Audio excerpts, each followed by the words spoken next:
noches, hermanos, hermanas y amigos que nos están visitando a través del canal de YouTube. Gracias por su presencia, porque estamos seguros que es una reunión por demás bendecida. Hoy tenemos una reunión muy especial, como todas las reuniones, porque sabemos que nuestro Señor, nuestro Dios, ha puesto en el corazón de su siervo palabra de verdad, palabras sencillas, claras, para que puedas entender, para que podamos entender. Y en esta oportunidad la exposición de la palabra del Señor va a estar a cargo de un hermano que viene de la iglesia de Villa Bonich, de San Martín, nuestro hermano Carlos Vicio.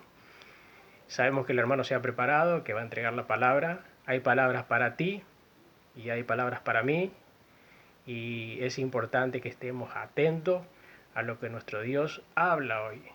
Así seas hermano de la congregación o así seas un amigo o amiga que nos está visitando. Es importantísimo tu condición eterna en este tiempo que tenés en esta vida.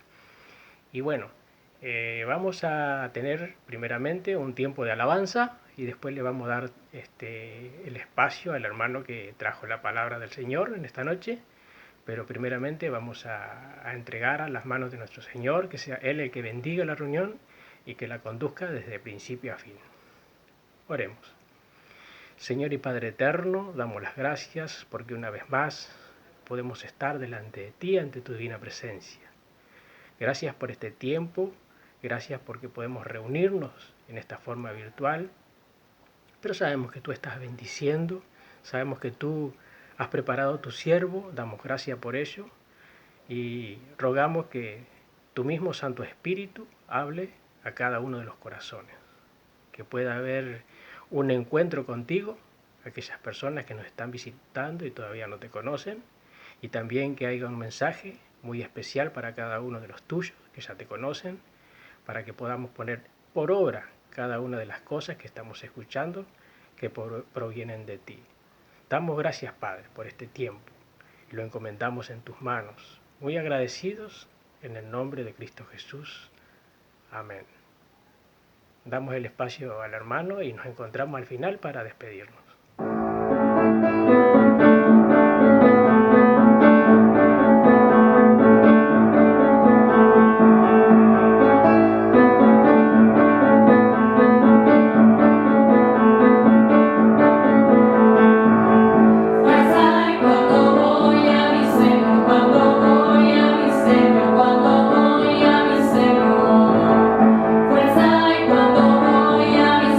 Cuando voy a mi Señor,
apóstol Pedro escribe en el capítulo 5, verso 10. Mas el Dios de toda gracia, que nos llamó a su gloria eterna, os perfeccione y afirme, fortalezca y establezca. A Él sea la gloria, a Él sea el imperio por los siglos de los siglos. Amén.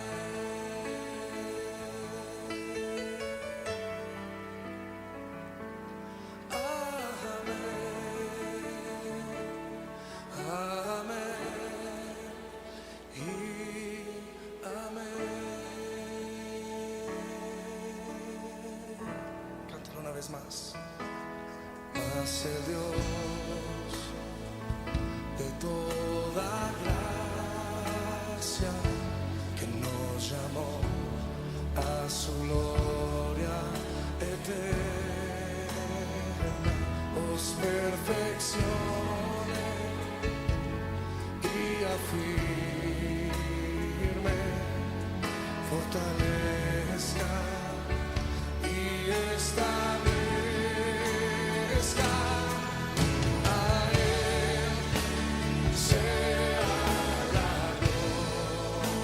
gloria, a Él sea el imperio por los siglos de los siglos. A Él sea la gloria, a Él sea el imperio por los siglos de los siglos. Amén.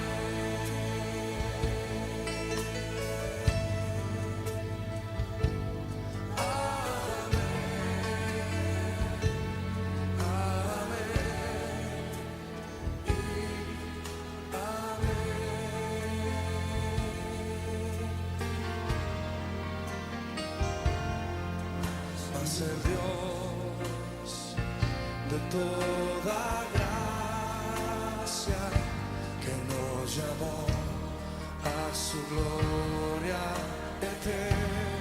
Dile a tu hermano que está por ahí cerquita: os perfeccione y afirme, fortalezca y establezca. A Él sea la gloria, a Él sea la gloria, a Él sea el imperio por los siglos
¿Qué tal, hermanos? ¿Cómo andamos?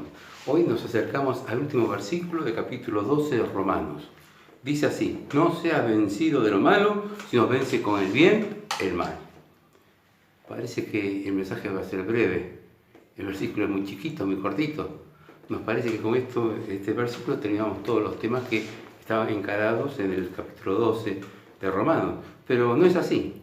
Les invito a que con sus Biblias veamos un panorama de este pasaje, del contexto de este pasaje. Fíjense ustedes, el capítulo 12 empieza con la exhortación: así que, hermanos, os ruego por la misericordia de Dios que presentéis vuestros cuerpos sacrificio vivo, santo, agradable a Dios. Luego sigue el capítulo con recomendaciones y con exhortaciones de servicio en la obra de Dios, de cuidar nuestras vidas, de una forma, de manera en que nosotros sepamos comportarnos como iglesia y dar un testimonio adecuado delante del mundo.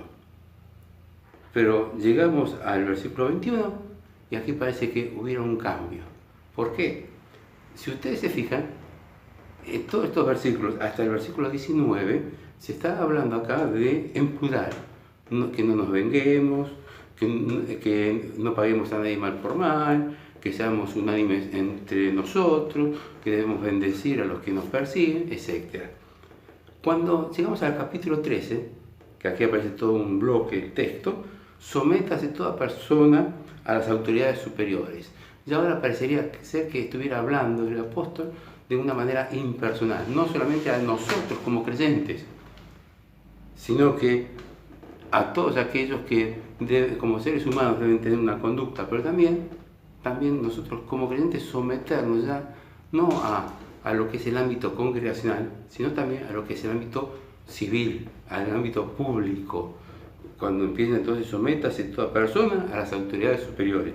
Y sigue desarrollando así el tema, de modo que supone la autoridad a lo establecido por Dios se opone, y va llevando así el apóstol a considerar algunas conductas públicas como creyentes también, y que son conductas que deberían ser observadas en la sociedad misma.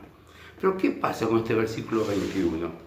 Dice: no seas vencido del malo, sino vence con el bien el mal. En el versículo 20, si ustedes se fijan, hay un giro. Hasta ahora venía todo hablándonos a nosotros. Ahora aquí dice: si tu enemigo tuviere. Ya la exhortación se dirige de manera muy particular a cada uno de nosotros. Si tu enemigo tuviere. Y cuando llegamos a este versículo 21, aquí vemos que el sujeto está tácito, está oculto, pero está presente. No seas vencido de lo malo, es decir, tú no seas vencido de lo malo, sino que tú vence con el bien el mal. Es decir, cuando consideramos este versículo 21, debemos tener en cuenta que es un mensaje directo a cada uno de nosotros. Si bien muchas veces nosotros nos levantamos con el dedo acusador y vemos la conducta de los hermanos y de otros hermanos, ahora acá el Espíritu nos lleva a contemplar nuestra conducta muy particular. Tú, es decir, yo no sea vencido de lo malo, sino que tengo que vencer con el bien el mal. Perfecto. ¿A qué se refiere aquí la palabra cuando dice tú no seas vencido? El término acá, vencer, es el que tú debes perseverar, debes estar siempre presente, debes mantener una continua lucha. Pero notemos también que en esto aparecen ahora dos conceptos: el bien y el mal. Y notemos que nos está llevando la palabra a contemplar el centro de toda vida cristiana, y que tendría que ser también el centro de todo ser humano creado por Dios. Debemos perseverar en el bien, en lo bueno, no en lo malo. Desde antiguo siempre estaba presente el concepto del mal y del bien, del mal y de la maldad. Del mal y de la maldad. En el Salmo 38, versículos 20 a 22, aquí el salmista dice: los que pagan mal por bien me son contrarios por seguir lo bueno. Él experimentaba la persecución, la oposición de aquellos que pagaban con el mal el bien que recibían. Y sigue diciendo: no me desampares, oh Dios mío, no te alejes de mí, apresúrate y ayúdame, oh Señor, mi salvación. era una lucha que tenía aquí el salmista. Él sabía que estaban aquellos que recibían el bien, pero que pagaban mal. Y anteriormente en el versículo 9 decía, Señor, delante de ti están todos mis deseos y mis suspiros no te es oculto. Es decir, evidentemente ante actitudes dispares de aquellos que estaban viviendo con David, o de su familia, o del pueblo de Israel también, aquellos de los cuales él como rey beneficiaba, él no recibía el bien, recibía actitudes que le llevaban al mal. Y ante esta actitud, ¿qué tiene que decir el salmista? ¿Qué tiene que decir este rey? David, pedir auxilio a Dios, no me desampares. Y saber, por sobre todas las cosas, que delante de Dios están todos sus deseos. Qué hermosa experiencia la de David. Él sabía que delante de Dios estaban sus deseos. Dios conocía los deseos de su corazón. Dios conocía todas sus necesidades ante las persecuciones. Y mi suspiro, es decir, la leve insinuación de un pensamiento, era conocida también por Dios. Y aquí entramos a ver el tema. Debemos perseverar haciendo el bien. No debemos pagar el mal, sino que debemos con el bien acallar el mal.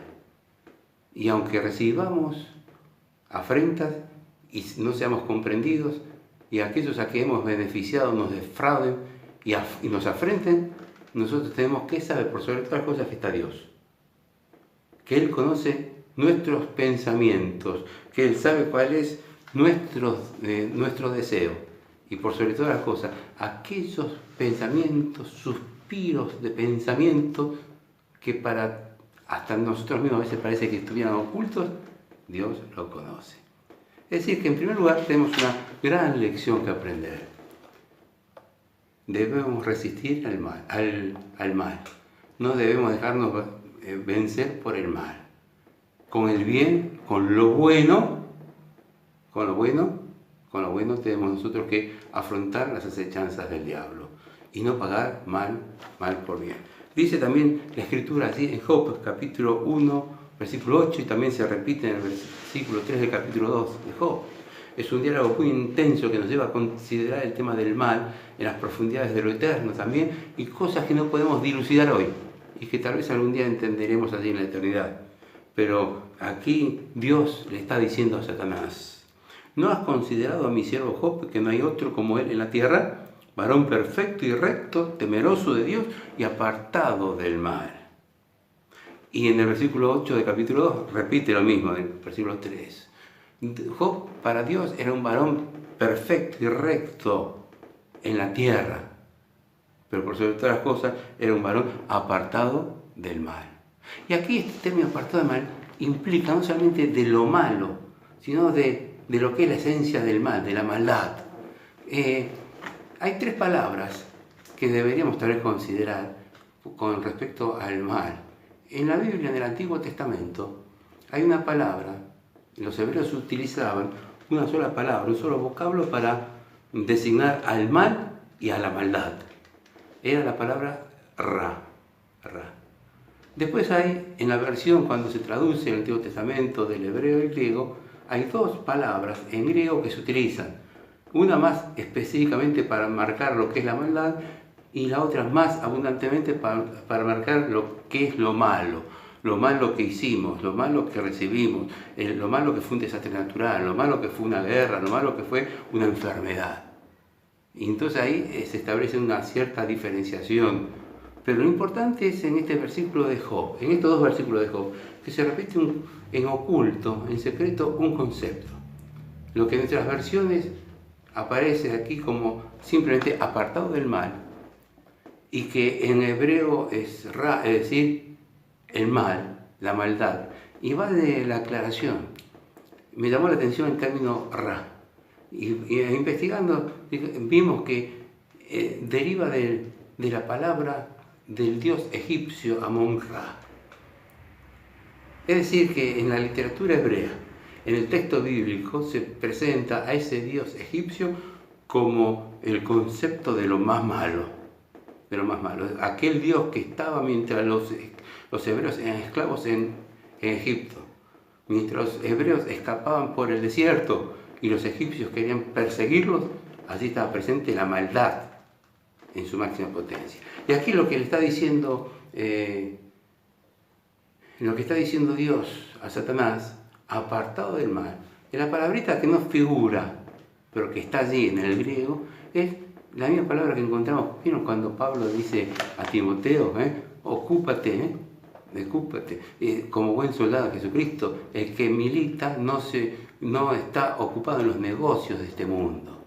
Es decir, aquí Dios estaría diciéndole a Satanás, mira, mi siervo Job está apartado, no ocupándose de este gran tema tremendo que es la maldad. Qué importante. No solamente Job después va a tener que recibir lo malo de la prueba que tiene que pasar y que es explicitada en el libro, sino que Dios ya veía que él no solamente no practicaba lo malo, sino que él estaba apartado y no se ocupaba y no tomaba la maldad como algo, como una existencia de vida, como algo que tenía que sostener su vida misma. Él se apartaba. Es decir, que ya tenemos una gran lección. Busquemos resistir siempre a los temas del diablo, a los temas del mal, a los males que nos puedan venir. Y por sobre todas las cosas, no nos ocupemos de estar en una mente malvada.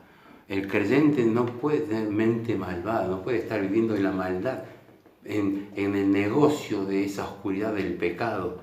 Sino que el creyente no puede y no debería caer en el mal, en los males, en el pecado.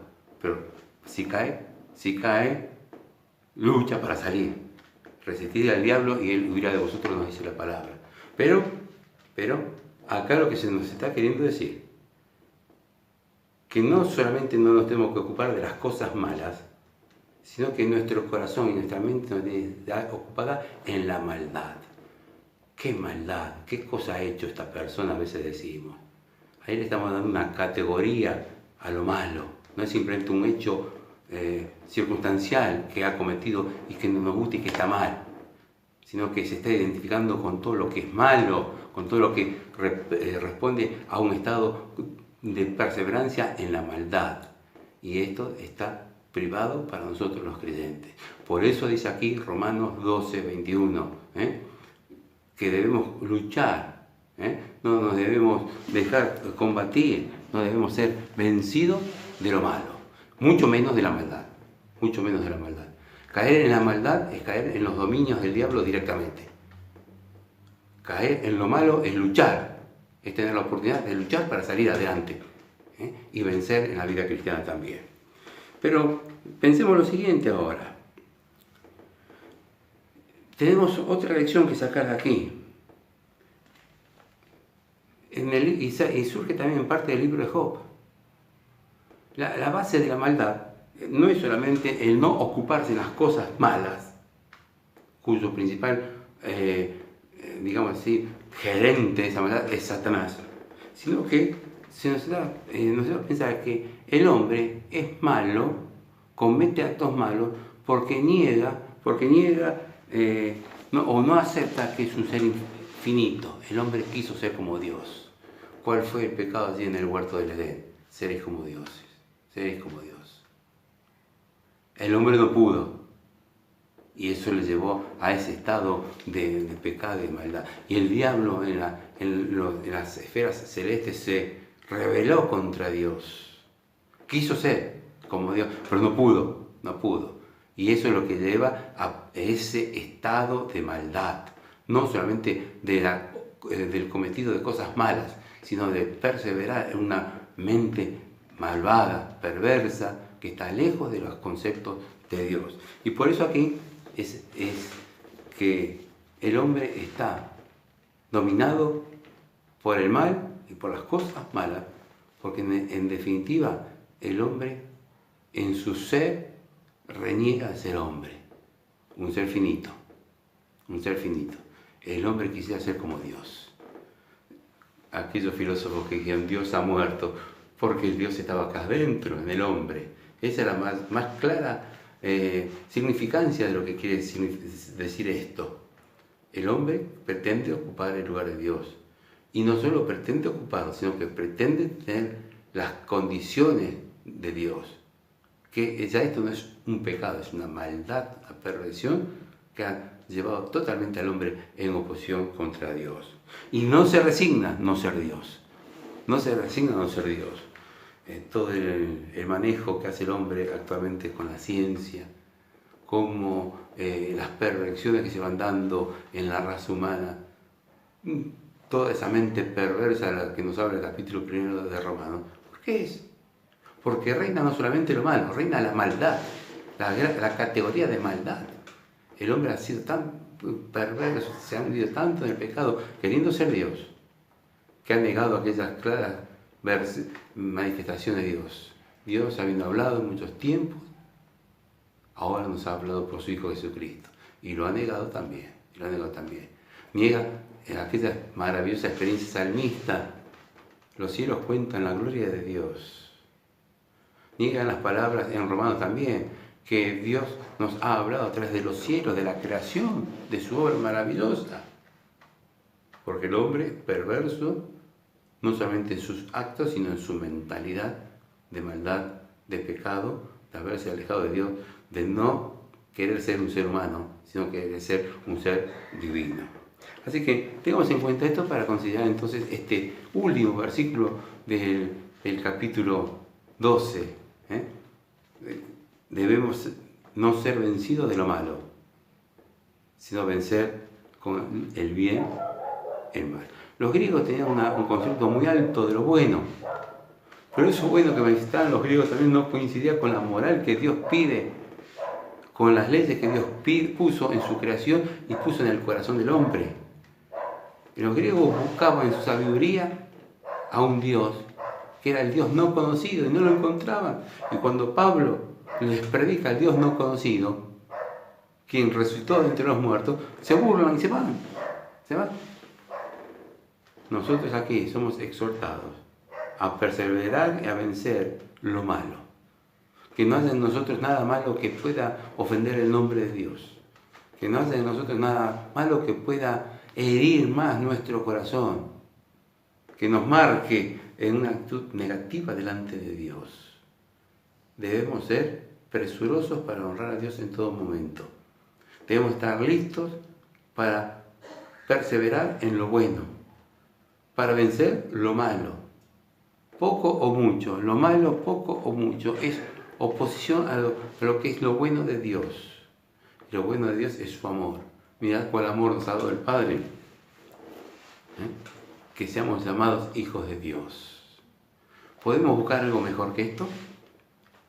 De todos los males que debemos afrontar en el mundo, ¿hay alguno que pueda opacar este gran acto de bondad de Dios? Su amor para con nosotros. Su amor para con nosotros que nos dio la dignidad y categoría de hijos de Dios. Su amor para con nosotros que nos lleva a estar unidos en Cristo y ahora a asumir nuestra propia responsabilidad aquí. Pero bien, acá es como una entrada a este versículo también a descubrir un poco el concepto del Antiguo Testamento. Cuando dice, vence con el bien el mal. Acá hay un principio que se venía dando ya desde antiguo, porque Dios va hablando para corregir las cosas malas que había en el ser humano. Y acá se nos está diciendo que el mal hay que vencerlo, no con lo malo, con otro mal, sino con el bien. El otro día estábamos viendo un documental que yo no lo había visto sobre la bomba de Hiroshima, la bomba atómica, la explosión nuclear famosa. El hombre quiso frenar lo malo con lo malo. Y la actitud del ser humano, aún moralmente sano como se pretende ser, está apuntalada en actitudes similares. Poner justicia de acuerdo al concepto humano. Imponer características de orden de acuerdo al orden humano. Y esto es lo que motiva todo el fracaso del ser humano. En lo moral, en lo social, en lo espiritual también, porque no busca a Dios de la manera que Dios quiere. Lo busca poniendo cosas malas. Lo busca al concepto sano que se puede escuchar el mensaje del Evangelio. Lo busca a Dios pervirtiendo el mensaje del Evangelio, tratando de cambiar conceptos que están en la palabra de Dios. Por eso acá hay un principio que parece el broche de lo que se venía dando desde el Antiguo Testamento. Lo malo debemos vencerlo, no con lo malo, sino con el bien. Vamos a dar unos ejemplos de lo que pasaba en el Antiguo Testamento. A veces leemos pasajes que nos hacen pensar mucho en la crueldad de los hombres. Pasajes que nos muestran el pecado de hombres que estaban como hijos de Dios en la antigüedad.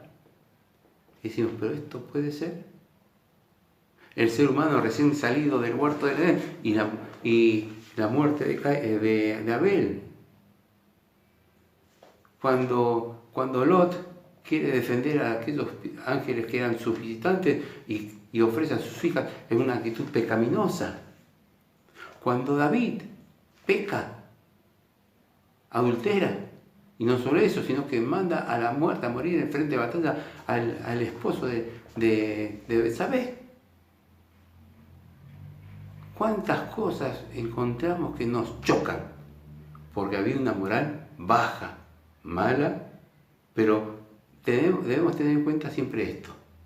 El mensaje de la palabra de Dios en todo el Antiguo Testamento se ve bien claro. Dios muestra las debilidades de los seres humanos y de sus hijos también en la antigüedad. No las oculta. Cuando en el libro de los reyes, de Samuel, de Reyes, de Crónicas, encontramos nosotros una gran cantidad de detalles de esto que estamos diciendo. ¿Por qué? Porque los cronistas, aquellos que narran la historia del pueblo de Israel, no buscan un relato especial para tapar los defectos de sus reyes. Los muestran naturalmente. Y pegado a eso viene la exhortación de Dios. Dios muestra el pecado, no lo oculta, y Dios muestra también la solución y el camino. El hombre estaba acostumbrado a hacer muchos ritos. La ley mosaica exigía un derramamiento, un sacrificio continuo. Hasta que llega la época de Isaías y Dios tiene que decir, mejor que los sacrificios es obedecer. Había un cambio, eso es fundamental. Dios va trabajando progresivamente sobre los hombres de Dios en la antigüedad para irlos mejorando y sacándolos y llevándolos a buen puerto. Allí David está en Samuel, 2 Samuel capítulo 24 y también en Crónicas. Allí David manda censar al pueblo de Dios. Él quiere saber cuántos eran. Él quiere saber con qué armas contaba, con qué fuerza contaba para enfrentar al enemigo. Y humanamente él manda censar al pueblo de Dios. Dios lo castiga, no a él, al pueblo.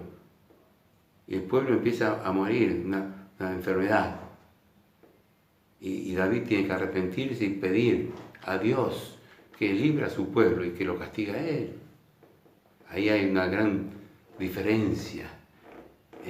Estaba anteriormente el concepto de que si había un pecado, ese pecado lo paga toda una nación. Ahora David empieza a asumir, no, yo pequé, que no lo pague mi pueblo, que lo pago yo, Es el concepto que se va a ver después, más adelante, en el libro del profeta Ezequiel, cuando dice, el padre no pagará por el pecado del hijo, ni el hijo por el pecado del padre. El alma que pecare, esa morirá. Antes había una responsabilidad colectiva, nacional, tribal, por los pecados. Ahora hay una responsabilidad individual. Cada uno deberá hacerse responsable de sus pecados. Y esto se va notando aquí. Y así también la ley va a ser utilizada como una enseñanza, como una forma de corregir al pueblo de Dios en la antigüedad. Pablo está hablando allí a los Gálatas y habla que Dios los encerró a través de la ley. También dice que toda la Escritura fue para encerrar al pueblo de Dios. Y dice más adelante Pablo allá en 1 Corintios, capítulo 10, versículo 6, mas estas cosas sucedieron como ejemplos para nosotros, para que no codiciemos cosas malas como ellos codiciaron. Y agrega luego en el versículo 11 de este mismo capítulo 10, y estas cosas les acontecieron como ejemplo y están escritas para amonestarnos a nosotros, a quienes han alcanzado los fines de los siglos. Miren qué importante. La ley, la escritura, fue para corregir al pueblo de Dios, para irlo mejorando en su calidad moral y espiritual progresivamente. Por eso Pablo tiene que decir luego que la ley fue nuestro ayo hasta conducirnos a Cristo, a la gracia de Dios. Pero dice en las palabras de Mateo, el Señor, en Mateo 5:17, decía: no penséis que he venido para abrogar la ley o los profetas. No he venido para abrogar, sino para cumplir, para perfeccionarla, para hacerla mejor, Y qué importante es esto. En la antigüedad estaba marcado en muchos conceptos por costumbres que estaban en otros pueblos y que podían ser bárbaras. Por eso Dios tiene que decir, el alma que pecare, esa morirá, no otros. Por eso Dios tiene que, a través de toda la Escritura, perfeccionarla para que el Señor Jesús es aquel que luego vino a cumplir toda la Escritura, toda la ley, para mostrarnos ya que la época de violencia, la época de maldad que se puede observar en el Antiguo Testamento, en la raza humana y en el pueblo de Israel, ahora esa época va a ser perfeccionada. Qué hermoso es esto, pensar cómo Dios estuvo preparando a su pueblo a través de los tiempos. Miren, hay un concepto: antes los sacrificios eran cruentos. Luego se entiende que mejor es una obediencia que un sacrificar. Es una gran mejora antes de la llegada del Señor. También estaba el hecho de que ojo por ojo y diente por diente. Y el Señor habla del amor. Pero este ojo por ojo y diente por diente, conocida como la famosa ley del talión, ya usada en la época babilónica, en la época de Abraham, también acá en la Mesopotamia, esto que parece cruento, y era cruento, en realidad estaba tratando de limitar un castigo. Porque aquel que perdía un ojo no se desquitaba con el otro sacándole el ojo, sino que le provocaba un mal mayor. Y aquel que era herido, luego no quería vengarse con otro herido, sino con la muerte. Entonces aquí Dios en los pueblos y en Israel también pone un límite de la venganza. Un límite de la venganza. Si esto lo aplicamos al versículo que tenemos nosotros que estamos considerando de Romanos, vemos que nosotros no tenemos que ser vengativos. No tenemos que pagar mal por mal. Por más que le paguemos la misma característica de lo que Él nos ha hecho. Ay, cuántas veces un pariente tal vez nos ha producido un mal económico, un celo, un hablar o en la iglesia. Y nosotros respondemos de la misma manera. ¡Qué triste! Acá la palabra ya nos está diciendo que debemos pagar eso malo que hemos recibido con lo bueno que Dios nos ha dado. ¿Y cuál va a ser el efecto de lo que dice la Escritura? Agua de fuego amontonaremos sobre su cabeza. Es decir, estaremos produciendo un efecto purificador, un efecto que les lleva a reflexionar. Y nosotros estaremos perseverando. Esa es la forma de perseverar valientemente en lo bueno, no en lo malo. No seremos vencidos de lo malo. Aquel hermano que dice, bueno, yo me hizo tal cosa, por lo menos ya, ahora que piense. Y se da por satisfecho de que algo le hizo que le ha provocado a él un sentido de, bueno, ya me desquité. Ese hermano ha perdido espiritualmente. Ese hermano no tiene calidad espiritual. Ese hermano es un hermano carnal. Ese hermano debe pensar cómo actuar bien, decentemente, delante de sus hermanos en la fe. Por eso acá viene el pasaje dirigido tú, persevera tú. No seas vencido tú de lo malo, sino que tú debes vencer con el bien el mal. Y vamos terminando porque ya evidentemente el tiempo se nos ha ido. Pero si tuviéramos nosotros que definir este tema, diríamos bien por mal. También deberíamos decir ética de situación. Y con esto cerramos el tema. Ética de situación, ¿qué significa esto? Conducta de la situación, que actuamos de acuerdo a la situación que estamos viviendo, que pagamos de acuerdo a la situación que estamos viviendo, que recompensamos de acuerdo a lo que la situación nos impera. ¿Y cuántas veces nos hemos equivocado? La llamada ética de situación es buscar, si algo nos ha salido mal, buscar con otro mal, tal vez con una mentira, tal vez con una pequeña estafa, tal vez con un pequeño abuso, solucionar el problema. ¿Y qué nos dice aquí Dios en su palabra? No sea vencido de lo malo. No tratemos de componer nuestros errores con otros errores, por más que nos parezcan más adecuados, más éticamente buenos a la época, que es lo acostumbrado que se hace. Tengamos mucho cuidado.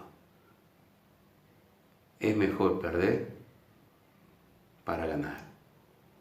Aquel hermano que a lo mejor perdió algo y lo tuvo que recuperar, si lo ha recuperado con lo bueno de Dios, va a ser bendecido siempre, porque Dios no es deudor de nadie. Pero nosotros lo que tenemos que hacer es mantenernos firmes en las cosas de Dios. No ser vencido de lo malo. No identificarnos con el sistema maldad, con el negocio de la maldad. No abusar de las costumbres de tiempo para tratar nosotros de superar nuestros males, nuestros problemas. Porque la verdadera solución está en Dios. Es el pensamiento del salmista que habíamos leído antes. Señor, delante de ti están todos mis deseos y mi suspiro no te es oculto. Hermano, hermana, si tenemos algo que queremos arreglar, si tenemos algo que queremos solucionar, si tenemos algo que queremos superar, no busquemos nuestras triquiñuelas, busquemos el consejo de Dios. Dios conoce hasta nuestro suspiro íntimo y a Él no lo podemos engañar. Aprendamos a ganar, perseverando en lo bueno, a no ser vencidos de lo malo, a no identificarnos con el negocio de la maldad de Satanás, y vamos a ser bendecidos. Y así termina entonces este capítulo. Es breve esto, pero nos pone en el centro y en la situación personal. Debemos ubicarnos. No seamos vencidos de lo malo. Venzamos, ganemos con el bien, con lo bueno que es de Dios. De Dios no puede venir lo malo, de Dios viene únicamente lo bueno, la excelencia, el bien. Por eso paguemos el mal con el bien, perseveremos en lo bueno, no seamos vencidos de lo malo. Dejemos las situaciones de momento a un lado y actuemos de acuerdo a la conducta cristiana. Y así termina este capítulo. Había conductas y consejos para todos, pero ahora este consejo es en particular, personal para cada uno de nosotros. Debemos vencer con lo bueno, con el bien, el mal. Bien, hermanitos y amigos que nos han visitado en esta noche, pasó pronto las cosas buenas, las cosas que nos gustan, las cosas que nos entretienen pasan rápido. Y sabemos que nuestro Señor, nuestro Padre eterno, a través de su siervo ha entregado el mensaje que estaba justito en tu corazón. Me entregó la palabra a mí, por la cual yo aprendo muchas cosas del siervo del Señor. Y es importante de que podamos abrir nuestro corazón. Él quiere entrar en el lugar del ser humano y quiere provocar cambios. En los creyentes, en los que ya conocieron a Jesucristo y tienen una vida espiritual en Cristo, tiene cosas nuevas que cambiar en el corazón. Y eso a nuestro Padre eterno le encanta. Y qué bueno es andar en santidad, porque dice la palabra, para que seamos santos, como Él es santo. Y también a los amigos que nos han visitado. Es muy probable que alguna parte del mensaje te haya llegado al corazón, haya entrado una preocupación, y si es así, si la palabra que el hermano entregó te provoca algo, y querés saber algo más sobre tu estado eterno, por lo que ofrece Cristo Jesús, pues acércate al hermano que te pasó el link o a los números de teléfono que suelen aparecer abajo y date prisa. El Señor te ama, Él quiere que haya un cambio en tu vida. Bueno, nos alegramos que han estado todos presentes en este tiempo, en esta reunión. Y vamos a a entregar al Señor esta reunión, agradeciéndole porque ha sido bendecida. Oremos. Señor y Padre eterno, nuevamente delante de ti y agradecidos. Sabemos que tú has bendecido esta reunión. Hemos estado gozosos, Señor, delante de ti, porque estar delante de ti es nuestra devoción, adorarte y estar en tus asuntos. Damos las gracias porque tú has hablado a cada uno y también a los amigos que nos han visitado, que si tú le has hablado en su corazón, oh Señor, pues hay un propósito para ellos. Gracias, Padre, por cada cual que estuvo presente y porque tú has bendecido esta reunión. Nos gozamos por ello. Rogamos, Padre, que tú estés bendiciendo cada una de las vidas que han estado presentes y las que van a verla después en la grabación, y que tú nos prepares para una nueva semana de trabajo, que sea otra semana bendecida por ti. Nos encomendamos en tus manos agradecidos, en el nombre precioso de tu Hijo amado Jesucristo. Amén. Bueno, pasemos a los anuncios, hermanos. Recordemos la próxima reunión de oración el miércoles a las 20 horas por el sistema Zoom. Y después el sábado hay una pequeña actividad con los jóvenes, por la cual los horarios y cómo va a ser el asunto vamos a estar comunicados por el grupo de WhatsApp que nuestro hermano Fernando nos va a comunicar. Y después tenemos la reunión del domingo a las 19 horas, la Santa Cena, por el sistema Zoom también, y luego la reunión central, una reunión similar a esta. Muy bien, hermanos, muchas bendiciones, que nuestro Señor les bendiga ricamente. Hasta pronto.